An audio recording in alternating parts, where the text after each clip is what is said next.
Good day, folks. Welcome to the MB Wildman channel. Today's video is real quick, real simple. Just a quick one on some trap maintenance. Now, it's the end of the season. Elliot and I went through the trap shed the other day. And like you, I'm sure, end of every season, you know, we pull out a bunch of traps that have broken triggers, broken springs, you know, things that need fixed or replaced. So here I am out in the trap shed, and I've got this. Right, so here's my mess of Conibear traps, everything from 110s to 330s. That most of these have either double triggers that are broken or one side's broken.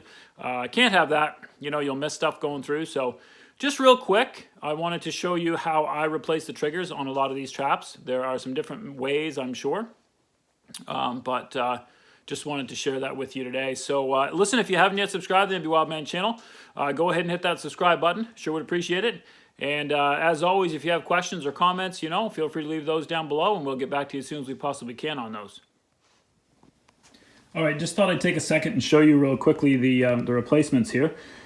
Obviously, they're different sizes, whether you're dealing with 330, 220, you know, 160, 110, 120, whatever.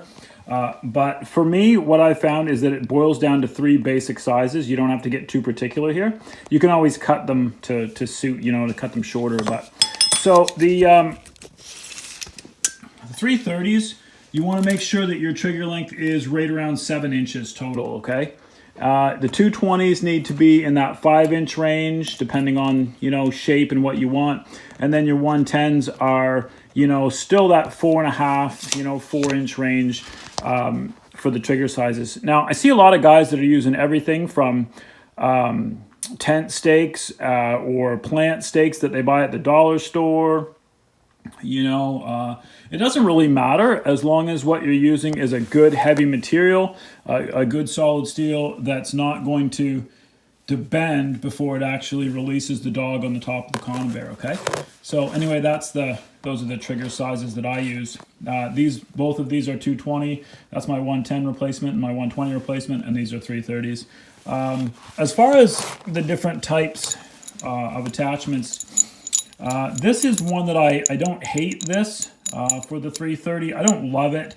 I've never been a big fan of anything that you got to put a nut and a bolt through in order to work on your trap. So I don't use these a lot. I did get a bunch of these one time when I ordered, kind of by mistake, I think. They're easy though. If you're looking for something that's real simple, that's it. You just basically put your wire in the square that it shows, right? Pinch it around the bar and then tighten the bolt until it doesn't tighten anymore. And then you're all set. So the ones I typically use, where are they? Threw it on the floor. Here we go. The ones I typically use look like this, and they're exactly the same minus the nut and the bolt, and instead they have this metal clip right here. So I'll show you in a minute, but they're real simple to do. You just put this around your bar, and you pinch this until it's almost closed, and then you put in your trigger wire, and then you finish the pinching, and then this little tab just bends over right here. So this tab here ends up folding over this and tightening it on. So those are the ones I like to use. They're quick and easy to do. Same thing for the 220. I use these for the 220. They're exactly like the 330s, except a little bit smaller. Another option for the 220 is I've got a bunch of these type triggers, which I ordered way back when, and they came, I thought I was getting these clips with them, and instead they came with this, which is a little more complicated than I like, so that's why they're still here, and I haven't used them yet, and I won't use them until I get all the other ones used up that I have. But these are just 2 halves, and you basically lay 1 half on the bottom side of the bar, and then you put that deal like that. Okay, and then you lay this half on the top as such. Well, you make sure the holes line up, but anyway, as such, and then you just insert your little machine screw here, and then your nut on the back twice, and then you're all set, and you've replaced your trigger on your 220. Again, real easy to do. I don't love them. There seems to be a lot of moving parts and a lot of things that can get loose or rusted or whatever, so I don't love those, but that's just another kind. And this is the one for the 110. This one is only different in that it has the 2 holes in the back, and that's for the wire to slide through. So you slide the wire through that, and then you just pinch this around the bar, and you're done. There's no extra clipping or no extra tightening. So these are good too. Okay, so the process for doing this is pretty simple. If you haven't already figured it out, you can do pretty much everything with a flat screwdriver, a pair of side cutters, and then something to kind of hammer with. This is a 220 actually that I bought at an auction recently, and you can see it's got a 110 trigger set up on it, so I'm just going to replace that because I can't have that or don't need that.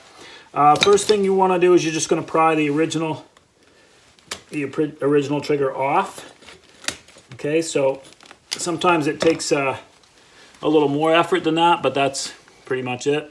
Okay, so remember what side of the bar it was on, and then once you've got your original one off, sometimes there's a rivet, or sometimes they pry off a little harder than that, but anyway, once you have it off, you're just going to replace it with your new one.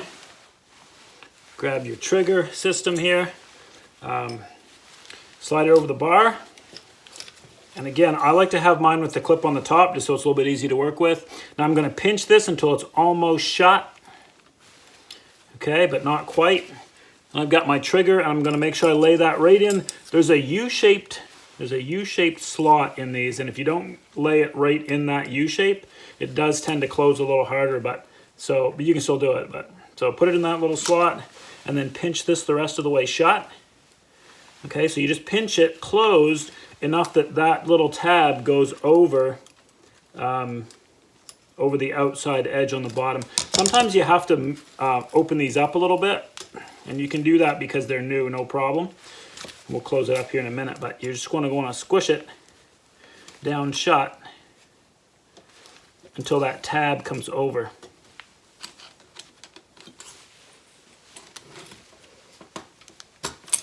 Okay, so once you get it bent over a little bit, you can pinch from right between the 2 trigger wires.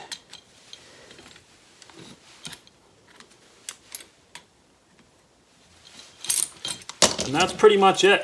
She's a done deal at this point. Okay, just make sure it slides free. Make sure that the actual triggers here aren't loose. You can bend them and move them easy.